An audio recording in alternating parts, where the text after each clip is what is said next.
Welcome, everyone, and thank you for joining us today for today's webinar, Just the Facts, America's Talent Strategy, Building the Workforce for the Golden Age. We're here to unpack three major federal developments that are shaping the future of education and workforce policy. America's Talent Strategy was released this past August, laying out long-term vision to build a stronger, more workforce for the golden age. And the FY 2026 budget requests introduced in May reshaped near-term workforce and education programs through funding priorities and consolidations. And the new interagency workforce development partnership between the U.S. Departments of Education and Labor, announced in September, which positions the DOL as the central hub for the federal workforce programs.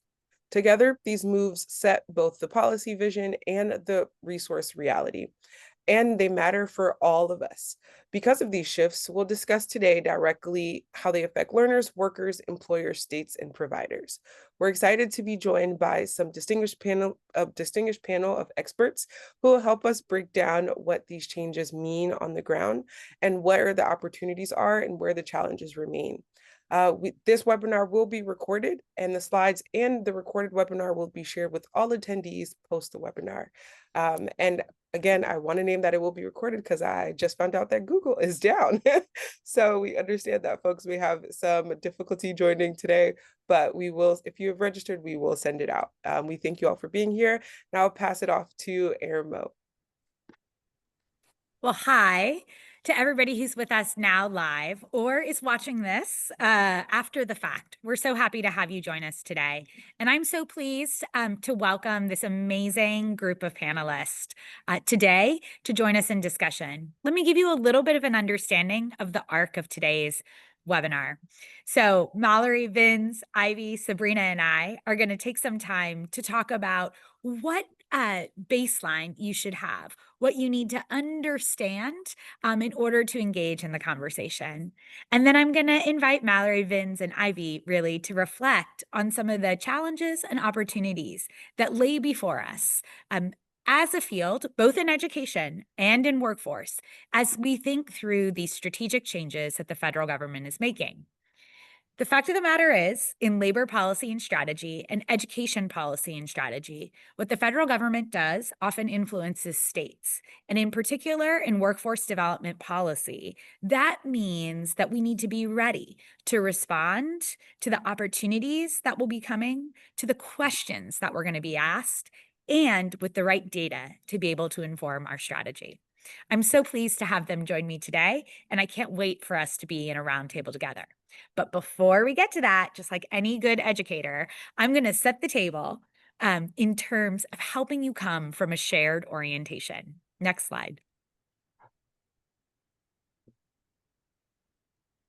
So there are three key federal moves that Sabrina laid out. The first is a document called America's Talent Strategy.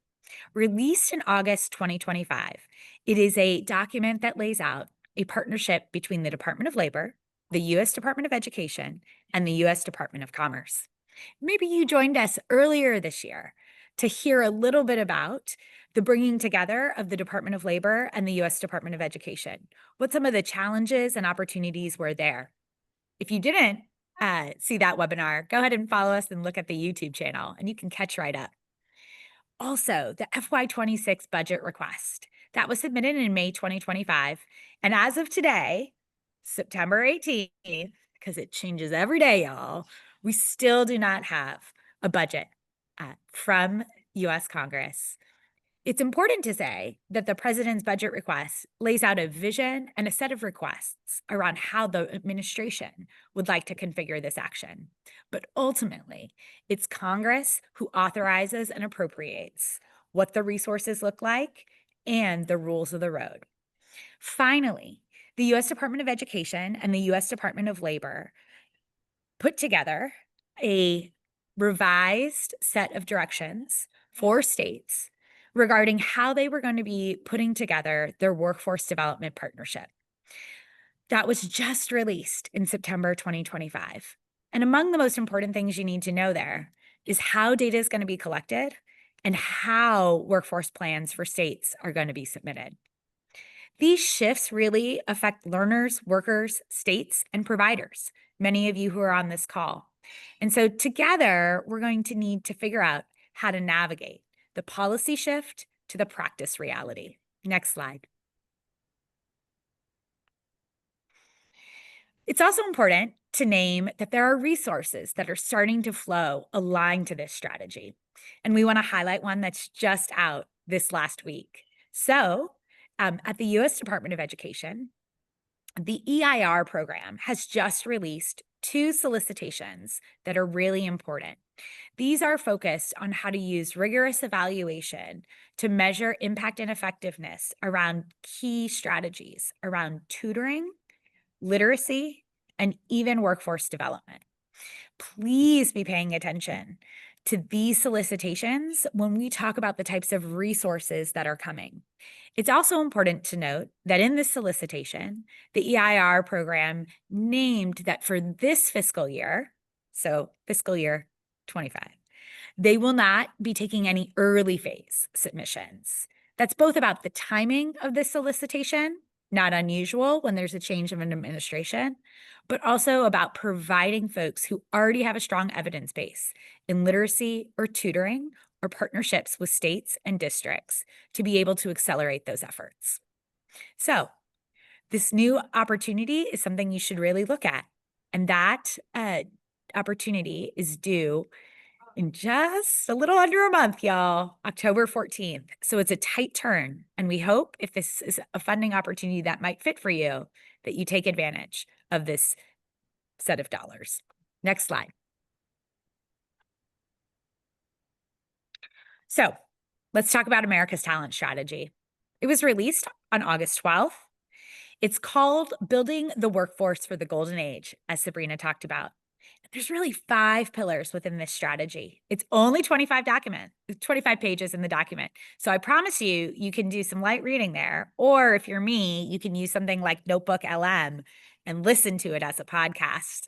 So 5 pillars, industry-driven strategies. That's really asking for industry to be at the table to help define what workforce development looks like.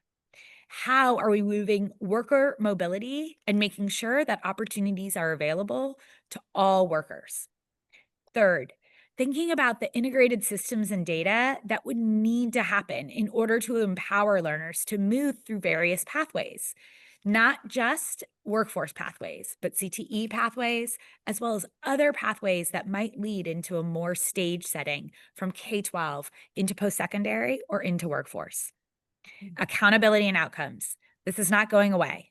Quality is going to continue to matter to the Department of Labor, and being able to measure that quality is going to be important. Now, as the Department of Labor shifts to have control over CTE and other programs like Perkins, you need to be ready to collect the data that they're going to be asking for. And finally, how do we think about flexibility and innovation? I have a particular soft spot for the innovation space because it's through innovation space at the Department of Labor that we were able to advance registered teacher apprenticeships to 48 states in less than 3 years. All of that work was about taking advantage of new models for educator preparation that used innovation dollars. Next slide. The budget request. So it's important to name that every agency is seeing in the president's budget request a cut. There's really no agency besides the Department of Defense and the Department of Homeland Security who have gotten a significant increase. In the president's budget request, they talk about consolidating 11 Department of Labor workforce programs into a strategy that's called MASA, Make America Skilled Again. There are eliminations that the administration is calling for Job Corps and Youth Build. There is a big push for 1 million apprenticeships over the next 4 years. And expansion gets a modest boost, but not the sufficient resources that would mean 1 million. So finally, what should you take from this budget request? That there's going to be a desire of this administration to have more integrated and streamlined programs. So what could this possibly mean? And I'm going to ask the roundtable to reflect on this. It could mean that the Job Corps and Youth Build programs are eliminated or could shrink and less opportunities for vulnerable youth. It could mean that adult training and reentry programs, reskilling programs, have some risks for gaps in support. And then finally, it could mean that states and localities have to adapt to fewer funding streams, but have more flexibility. These are the promise and the peril of these changes. But I would like to name that as we go through the appropriations process, this is merely a request, an indication, a signal, and that ultimately it will be up to Congress to appropriate and decide what programs continue. Next slide. The interagency agreement between ED and DOL. And it's important for me to reflect to you that at this point, I'm not going to comment about the legality of this agreement. That's not really within the scope of this webinar. We're here to give you just the facts. So this is a formal agreement that looks to deepen collaboration between the U.S. Department of Education and the Department of Labor. It's really meant to align career, technical, and adult education with workforce development programs like Perkins, programs like CTE programs that have previously been at the U.S. Department of Education. And the U.S. Department of Education would maintain oversight, but those programs, the staff, and the resources would move to the U.S. Department of Labor. The key actions that are really confined within this agreement would mean a launch of an integrated state plan portal for WIOA and related programs. It's important to name that states used to be able to submit consolidated plans, but they would have to submit it to both agencies for different considerations. And so an integrated state portal means one submission, one plan. Transfer, as I shared, of staff and some funding authority from ED to DOL for certain programs, and a commitment to joint governance and to streamline federal oversight. This is what the department is telling us this agreement could achieve. Why does that matter? Well, if you look at the breadcrumbs between America's Talent Strategy, which I want you to look at as a strategic plan for the Department of Labor, the Department of Commerce, and the Department of Education, the funding shifts like the budget request and EIR, and now this federal agency coordination to actually bring programs together. Next slide. So why is this happening now? Again, that strategic plan really gives us a clue. Rapid economic change. It's not hard to argue that we are seeing the first couple rungs on the job ladder disappear for this cohort of college graduates. AI, automation, and reskilling pressures are going to continue to loom large. Employers are continually saying that they can't find the right talent with the right credentials. They need new pathways. It's important to also name that these cuts may disproportionately impact underserved communities, folks who have a harder time getting access to these opportunities. It's up to us to figure out how to negotiate that. And then finally, this strategy calls for integration of data. But to do that, as many of us have seen who work daily in the field, that takes resources, that takes expertise, and that takes capacity. So we have to have an honest conversation about what's possible and what resources are needed. Next slide. We think that there's going to be lots of implications for stakeholders. First of all, let me say that. And they're not all represented on this slide, but it has implications across our entire ecosystem. It has implications for states and for providers, for employers, and for learners. And frankly, it's going to be up to us in this sector to help explain what is happening to folks at the state level and in our local communities as they might see programs increase or decrease. What does that mean? What are the skills?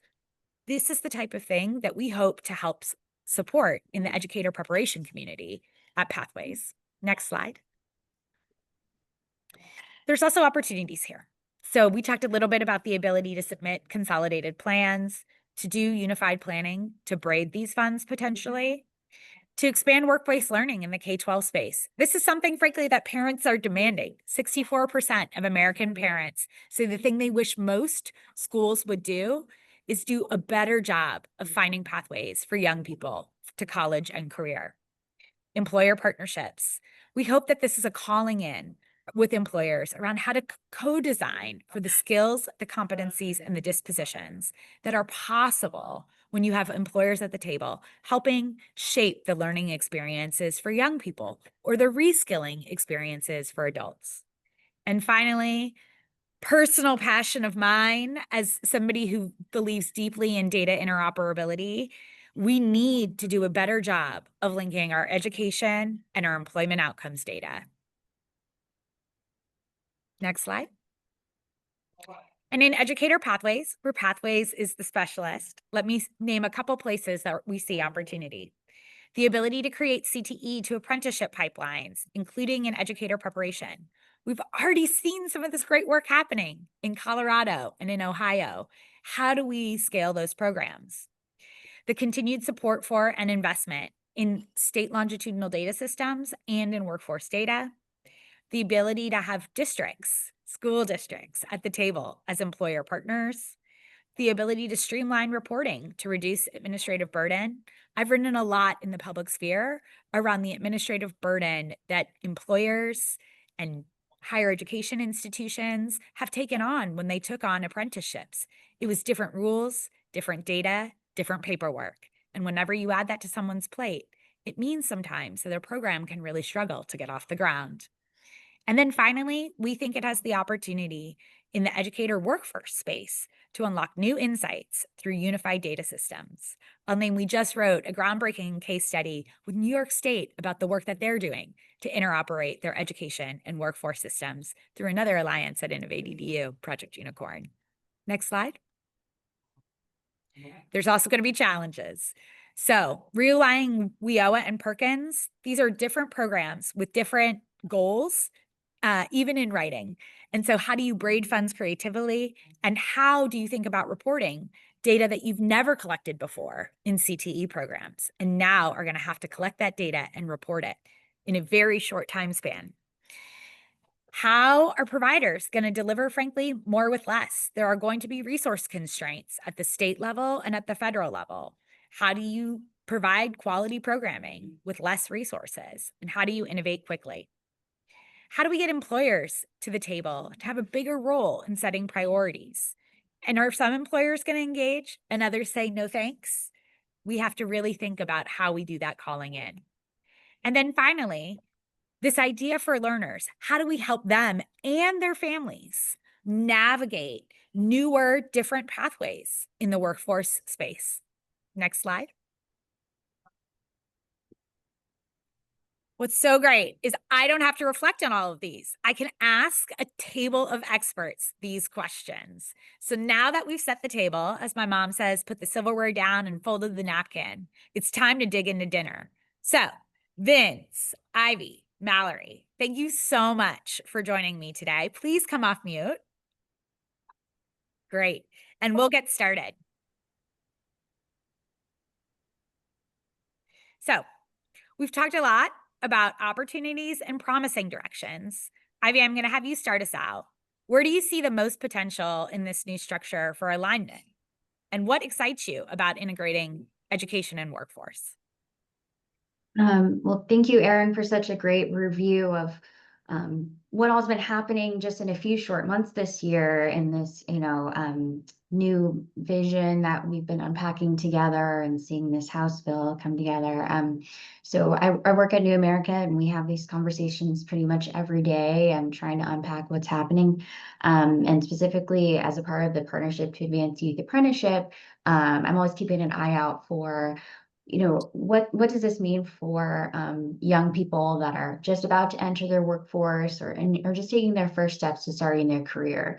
So in terms of potential, um, it's exciting to see language that those of us that are steeped in the workforce development space reach, the federal level and be lined up so perfectly. I think Mallory and Vince would agree with me that the five pillars of that talent strategy are really well aligned with what our organizations are excited about.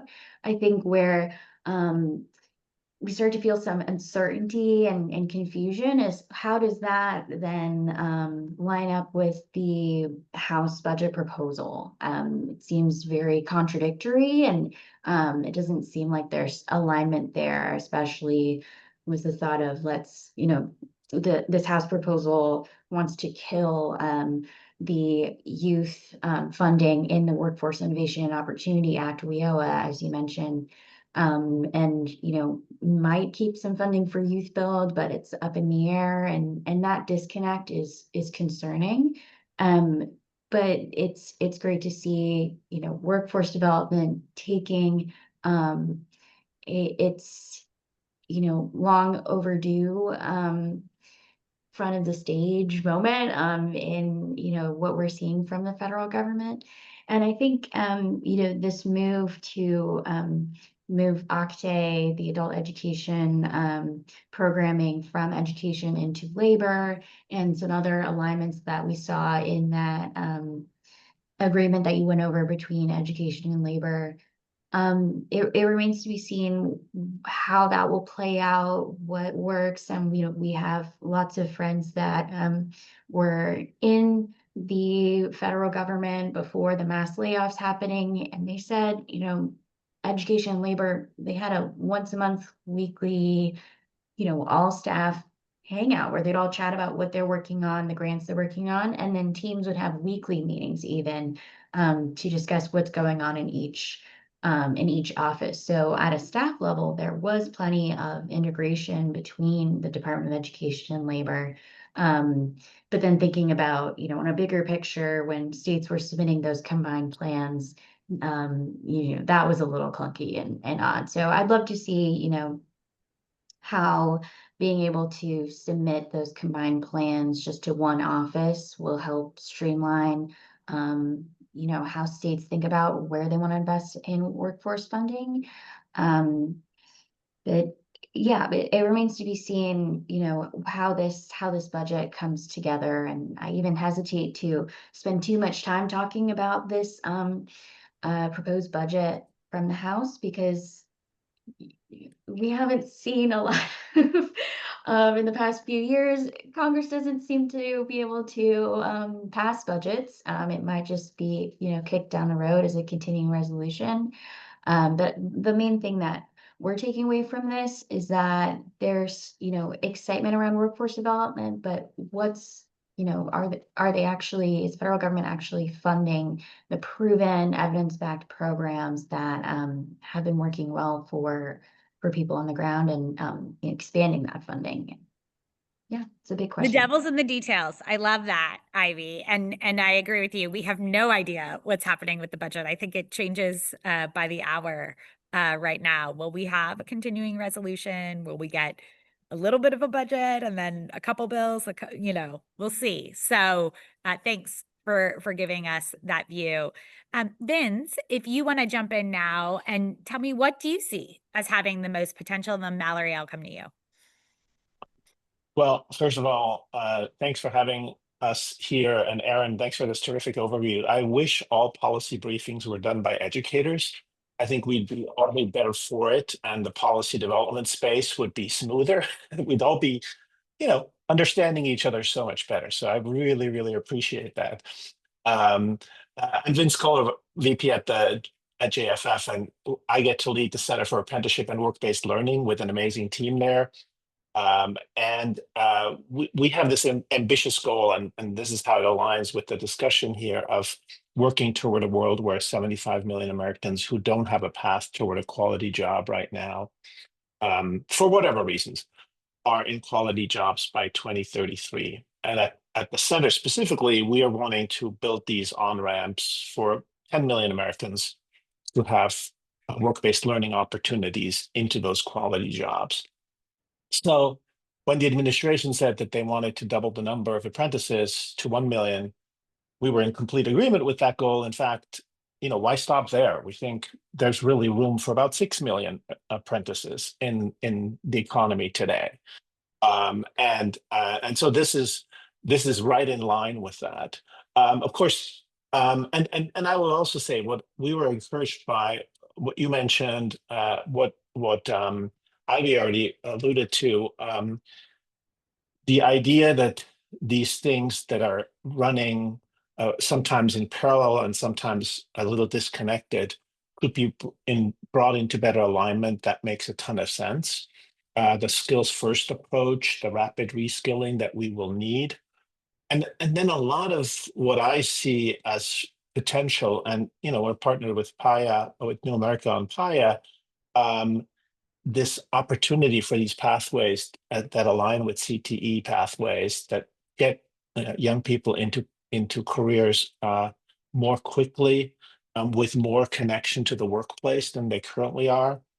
We see a lot of potential in that. Um, and that requires some modernizing of the infrastructure. One barrier, it's been mentioned before, is the paperwork, the different tracking mechanisms. Bringing all that into alignment would be it has to be a goal, always has to be a goal. And getting agencies to collaborate more. I know 10 years ago, maybe it's decades ago now, there was an idea that ETA could be moved into OCTE, and now maybe the reverse is happening. I think these two agencies obviously have collaborated a lot over the years, and they can do more of that for the benefit of this really shared responsibility. I look at other countries a lot, and in other countries, often these agencies are actually under the same roof. So in some ways, in whatever ways it ends up happening, I think that makes a ton of sense. And then the focus on sectors, high demand sectors, there's a lot there. We have a couple of publications that are relevant that I'll be happy to put in the chat. One is a blueprint on how to modernize and expand apprenticeship, and the other one is our updated work-based learning framework. So a lot to unpack there, but I'll start there for now. That's great. Thank you so much. And for folks who are watching this, this will also be in the show notes so that you can grab those resources once they're shared in the chat. Valerie, I don't know many people who are as nerdy and as passionate about infrastructure as I am. And so I'd love for you, I hope you're going to reflect a little bit and pick up on Vince's comments around infrastructure, but what opportunities and promising directions do you see from this work? Absolutely. And I will say, especially with the words like potential and excitement here, I'm in general a glass half full kind of gal when it comes to infrastructure, but I feel like the invitation is all the more there. So without trying to sound like I'm trying to just sugarcoat and say everything is great, I do think there's really exciting potential here around the data infrastructure. And I work specifically in teaching apprenticeships. And as Aaron knows, we'll get really off track really easily if I'm not kept on the rails here. So Aaron, wave me off at any time. But I think there's so much opportunity here, with blending together three bodies of funding that have been living separately to date, and that is CTE, both for students while they're in K-12 and post-secondary. Higher ed, especially as short-term Pell enters into negotiated rulemaking in the next few months. And then the third piece being the WIOA apprenticeship workforce dollars. I know that these agencies had been meeting weekly in the past, but it was usually to address state level issues. And what we would see a lot of is the groups on the ground trying to do the work were not getting their needs met, and in very tactical ways, right? So they would hear like, I'm Ball State in Indiana, or I'm the state of West Virginia, or I'm one of these entities that's trying to blend together all three pathways, right? So I always love to talk about Ball State because I think they're an incredible program. And so using their example, they wanted it to be that high school students in career and technical education could enter into either a registered apprenticeship or a registered pre-apprenticeship that was aligned with their CTE educator pathway. And then after graduation, enter into the classroom on day one as a parapro, or a certified aide, or whatever might be the right role for them, high dosage tutor, and then continue to work starting from day one, earning their teaching apprenticeship where they were getting college credits towards their degree, getting their teaching credential, and never leaving the workforce and never having to pay tuition because you could fund bring together those three funds all at once. In theory, that should have been possible. In practice, what we were seeing is that it was very, very hard to do because you didn't have one unified infrastructure. You had three different infrastructures that needed things in slightly different ways, on slightly different timelines. And I have been heartened in conversations with DOL, and DOE recently on their efforts to actually create a single front door so that there's not just back end integration, but actually front end potential for I'm running my program day in, day out. I don't have to spend my entire life reading 10,000 pages on negotiated rulemaking to figure out how this fits together. I can just go run my program and braid together funding from all three sources for that contiguous, seamless experience for the learner. Teaching isn't the only place where that matters. I think nursing pathways, social work pathways, there's so many opportunities for us to braid together CTE, workforce, and higher ed. And I am excited about the way in which the infrastructure being integrated will tangibly make that more possible on the ground for people. I really appreciate that. I also am a huge fan of the Ball State program. I think they do so many things right. And the fact that they have to do so much of that work in spreadsheets at the very beginning was a little bit crazy. I will also say that I think they, to the youth piece that Ivy was talking about and Mins was talking about in career exploration, one of the things I love about the Ball State program is that it creates an off ramp for those high schoolers if they decide that working in a classroom is not right for them. And I think that that is this idea of how do we think about the CTE programming as also career exploration, that we give young people some at bats to try things, to have the learning experiences that help them navigate into their careers. So that was great. We're optimistic. There's promising practices potentially. There's things that could make it easier in the field. And then, next slide. There's also some challenges and realities here. Ivy, you started to jump in there, but I would love for folks to talk a little bit about what they think could be some of the big barriers to success. And how could, right now, in understanding what some of those challenges might be, federal or state partners run at those problems?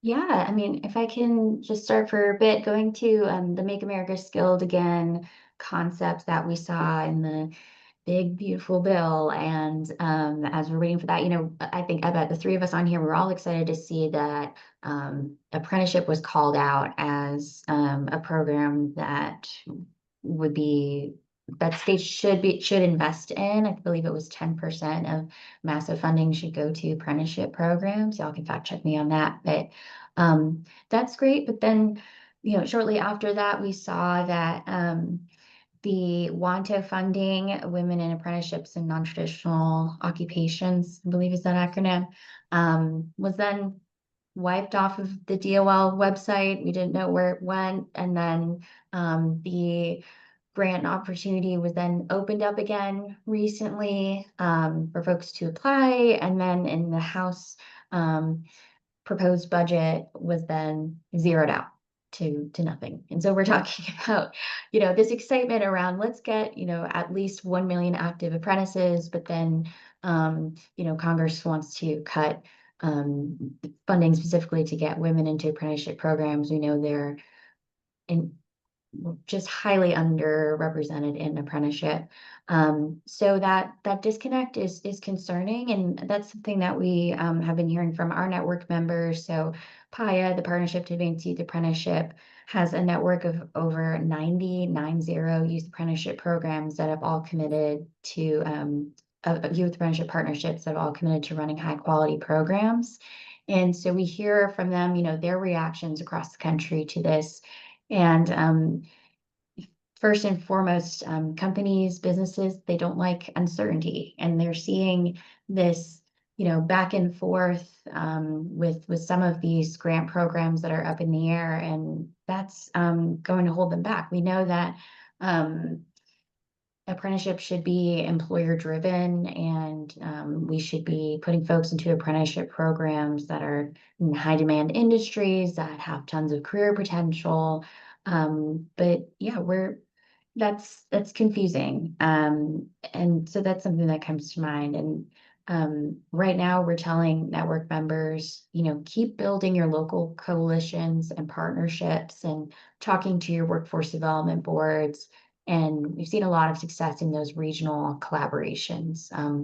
One of our national learning hubs, Trident Technical College, and specifically the Charleston Regional Youth Apprenticeship Initiative, they have seen a lot of success bringing employers together locally, and they're able to have these upfront conversations, with the hospital down the street to say, hey, we heard, you're running low on nurses like every other hospital across the country. Let's figure something out and encourage students to join, nursing, like LPN, apprenticeship programs and get them into your hospital. Let's make a formal agreement. And they have students that are 22, 23 years old that are buying their first house because they've been able to enter such a great pathway and get a job right down the street. So that, I don't want to be too much of a downer about what we're seeing, at the federal level, because it just makes me nervous. But on the positive end, we're seeing so much, boots on the ground collaboration at the state level in particular. That's really exciting. So I'll leave it there. I love that. So we need more stability, we need clear signals, which is one of the things we're trying to do with this webinar, but also you can keep working at those partnerships to build trust and stability at the local level while potentially there's some federal instability. I love that, both as a challenge and a reality and a piece of advice. Ivy, I just want to call that out. If folks didn't hear that, you can continue to do this work at the local level, build those trust and relationships, and bring stability to that decision making. Really, really great. Mallory, what do you think? Challenges and realities. You brought some really real challenges in terms of programs, having just like boots on the ground challenges. What else do you see? I think uncertainty creates liability for people, right? So I think, at the, and that's what, going to your second bullet point around what federal and state partners can do to address these, is de-risking the innovation and risk taking that we are asking groups to do right now. So, one of the biggest things that I always think about and my heart goes out to in the space I know is if you're trying to create a teacher apprenticeship pathway, a workforce board that could get hit as much as 7 years from now with something called disallowed costs, where they funded something that they thought was allowed and then later on it changed and now suddenly they're getting a bill. Or you're one of the teacher training providers trying to create that work and you think you've done everything in compliance with your regional and programmatic accreditors requirements and your state credentialing board, but then it changes and you're holding the bag on learners who are midstream in your program that you've made promises to. That's a disaster situation. And I see a lot of really well-intentioned workforce boards, school districts, EPPs, teacher training universities, look at it and say, look, we want to innovate, but for as much upside as there is, there's an unacceptable downside risk here that we can't expose our learners to. And so I think uncertainty creates that situation. And so the degree to which you as a federal or state partner can provide some sort of assurance of, we don't know what's going to happen, right? We don't know what the budget will be. We don't know what this will happen. But if you're operating in this period right now, we can promise you that you'll get sort of grandfathered in or protected or given these protections along the way. Or, I'm CAPE or AQUEP, the programmatic accreditors for teaching. I'll come look alongside you and provide you these assurances. Like, what can you do in your seat to take one more piece of risk away from these entities? Because doing that, it's not just that it allows them to innovate, it allows them to innovate for all the right reasons, which is they don't want to be building a path to nowhere for their learners. And you're helping provide them assurances that there's not some statutory boogeyman hiding around the corner who's going to jump out and undo all of their hard work and leave learners in the lurch. So that would be my big advice, is in what's in your locus of control, how can you incentivize innovation by removing that risk that I'm going to get my wrist slapped down the road for reasons that I thought were completely allowable today with the uncertainty surrounding things. Yeah, and it's for sure that navigating statutory language is not a walk in the park. So how do we make it easier, more plain spoken, have clear rules of the road that people actually can understand? Vince, what do you want to contribute to the challenges and realities conversation? And how can federal and state partners really address these? Yeah, I 100% underline the de-risking aspect of it. I think the more we can do, and this has been true before this most recent proposal and the administration change, and will always be the case. We do need to give people the room to innovate if we say we want them to innovate. Um, I think one thing that we haven't really emphasized is with the defunding or the reductions in funds, it looks to us as if the one area that is actually not at risk as much, or maybe not at all, is apprenticeship and work-based learning. So I think it is, truly, I think of it as the Switzerland of workforce policy, and I can say that I'm Swiss by origin. So I do think there is a neutral posture there in the sense that everybody loves the model. And so for us, one of the barriers is if we all go back into our sort of respective groups and try to fight to preserve what resources we were counting on, that could actually have a counterintuitive effect, or and in some ways harm the possibilities here that we can actually do more by working together. And I know I'm preaching to the choir because this is a group of people that are already collaborating across workforce and education. Um, I do think the innovation happens and the positive models are at the state and local level, and they're everywhere. And I think that's where I see a lot of potential by using the existing funding streams and redirecting some of the resources into those CTE pathways that connect directly to youth apprenticeships, that connect directly to the community college system, and that make it, and again, obviously the patching and redirecting will cost resources. There will be system change efforts that have to be done, and that is not free. But redirecting those existing streams to make it make it easier, again, for educators to connect with employers and vice versa. That's where there's huge potential. I'm thinking of Indiana with their talent associations, where they are bringing employers in an organized fashion into that space and building youth apprenticeship pathways together. And again, then a lot of the costs of that effort can be borne, and philanthropy has a role to play. Corporate actors have a role to play that can help us really re-envision the way that collaboration happens. And so that's where I see the innovation happening. And I do think there is a trend that's already, again, been going on prior to this administration change, but will be accelerated, I think, to have states own more of that and have more state apprenticeship agencies be formed, where in the past that was in the hands of the Office for Apprenticeship. And I think there's potential there as well to make the interactions between the agencies at the state level smoother, and that's a little easier than trying to do it at the federal level. I couldn't agree with you more. I was just visiting our friends in Oklahoma who are really trying to have those conversations at the intersection of workforce and education.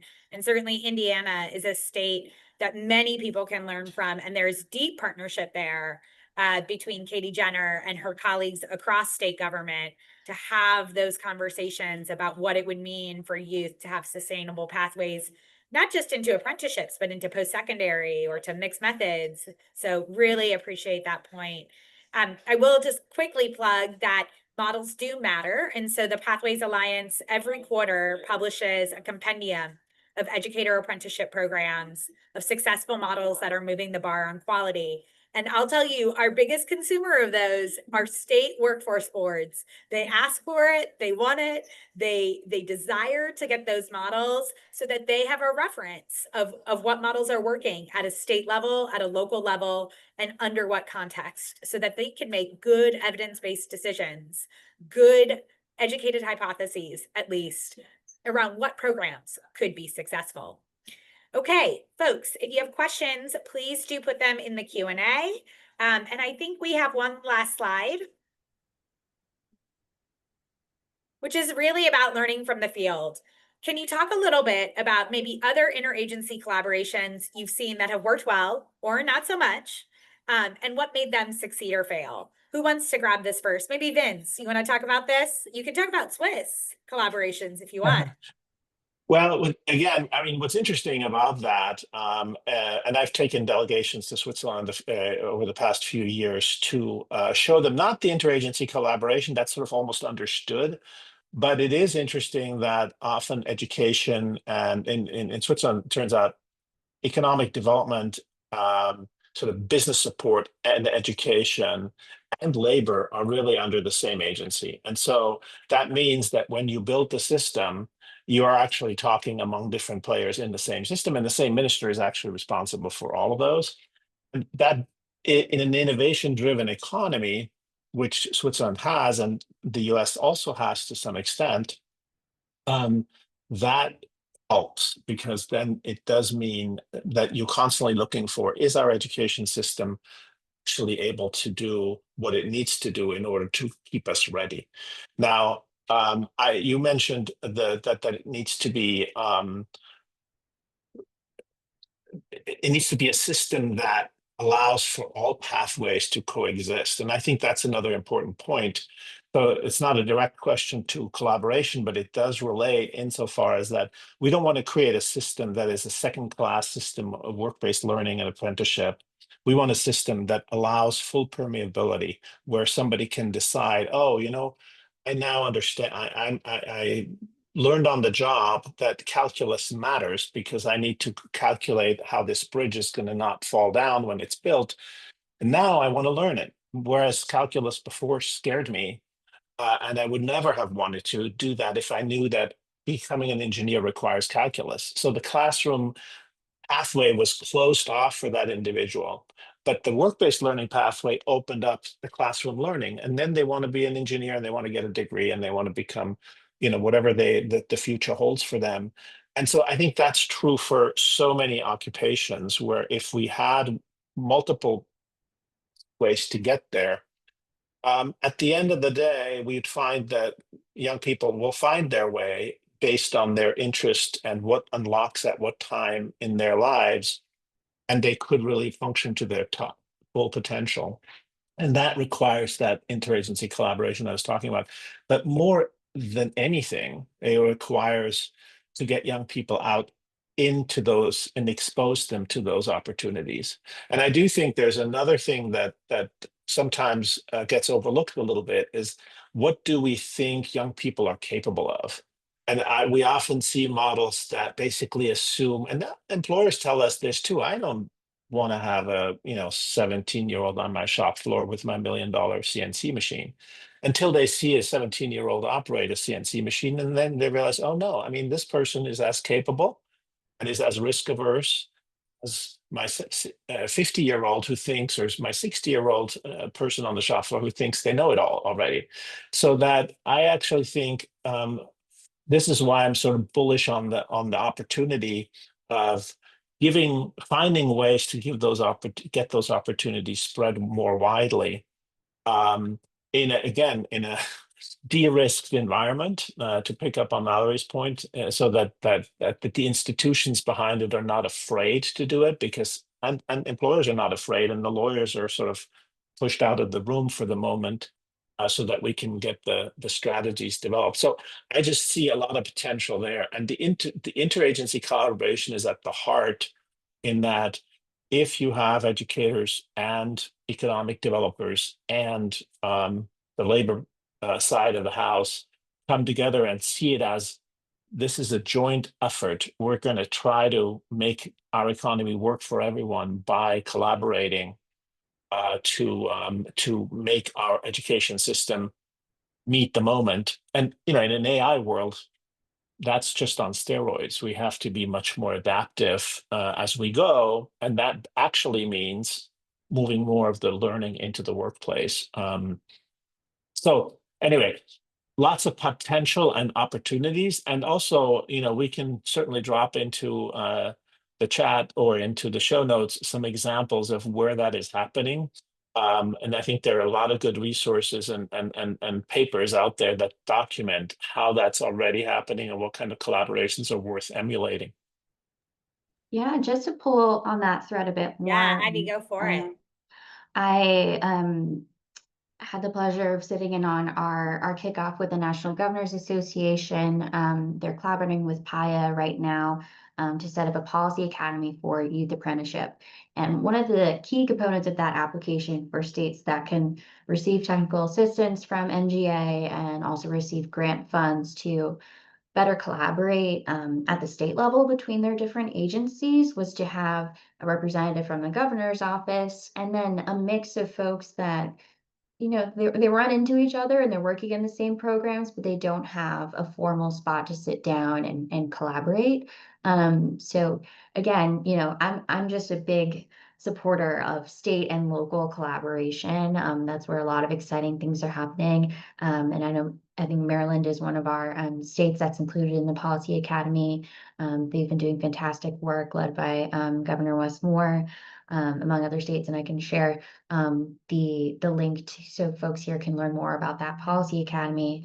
But those collaborations are really exciting. And then we're also seeing PAI was able to award 6 development grants to different burgeoning youth apprenticeship partnerships across the country. And one of them, led by Ballot Health, is actually working within Appalachia and Eastern Tennessee and across state lines to start collaborating and setting up nursing and other medical career pathways in the area, and an area where they certainly need just more healthcare staff. And so, yeah, and someone here mentioned that already. There's just so much exciting work happening already on the ground that will pay dividends, and they're proving the ROI there, every day as more apprentices are entering these in-demand fields. But yeah, I totally agree with folks too, saying so advanced CTE is one of the national partners of PAYA. And so we're always looking for more ways to break down those silos between, the CTE folks and the apprenticeship folks, when really we're all in this together. As much as I love youth apprenticeship and think it's a fantastic model, I won't ever say that every young person should go into a youth apprenticeship program. It's really about having options for young people. And, we know that young people want to have options. They're seeing how expensive college is, and they're thinking, for those folks that are on the fence about going, should I really sign up to get tens of thousands of dollars in debt to go get my degree? Or are there other pathways out there that I could take? Or yeah, a CTE program that I could take to see if I am interested in going into a STEM career field, or if I want to pivot to something else. So yeah, bit of a roundabout way to just continue hammering on the point that there's a lot more of an appetite at the state and local level to break down silos between different, departments and agencies there. And I think that's where, philanthropy is getting excited. That's where governors and state leaders, workforce development boards are getting excited. And yeah, on just one other point I wanted to raise here too, with this Make America Skilled Again block grant, this would be a lump sum going to states with that requirement for 10% going to apprenticeship. And I worry, that's putting a big burden on state leaders to know what's working in their states, what they should invest in. As popular as youth apprenticeship is, there's still some misconceptions out there about, are we really putting, as Vince said, 17-year-olds on the shop floor? How does that work? And so, in theory, it's great to hand a lump sum over to states and give them the freedom to invest in innovative programs.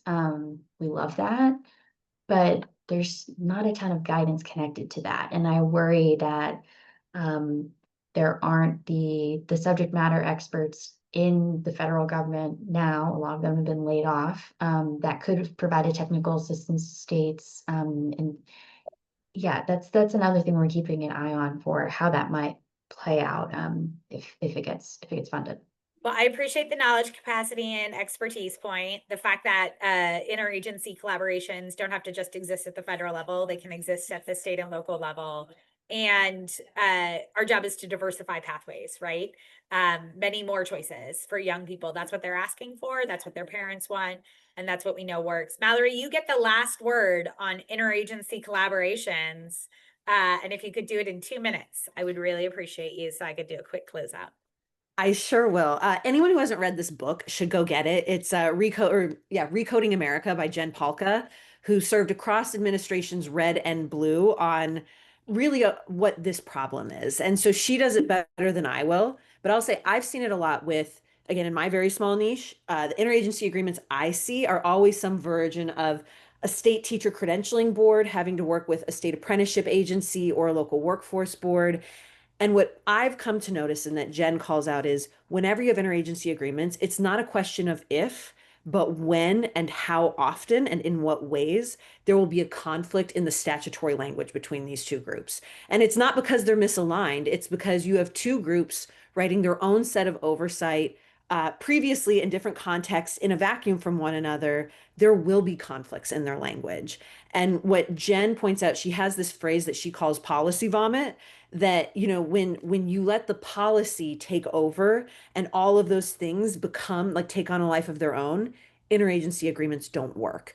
Whereas if people keep the learner at the center, right, this is who we're trying to serve, this is what we're trying to create for them, and making that the North Star for when our policies invariably have some sort of conflict with one another, like that's what determines if an interagency agreement is successful or not. Are we trying to honor the letter of the law in our statutes, or are we trying to honor a learner-centered design and make sure that the spirit of the law is honored, but making flexibility possible when inevitably conflict arises in how we first wrote our statutes?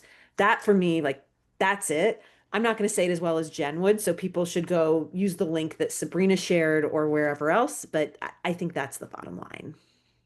Well, as someone who worked with Jen, I can tell you she is allergic to policy vomit, for sure. And it is the human connection that matters when you do this work, right? It's the partnerships that you build, it's the collaborations you put forward, and it's how do you drive those connections between people in order to drive partnership. We're going to end on that note. Thank you so much to my roundtable for joining today. And for those of you who are watching, please check the show notes to see the resources. And for those of you who joined us live, thank you so much for giving us just a little bit of your time today to have this important conversation. Be well, take care, and please be kind to one another. Thank you.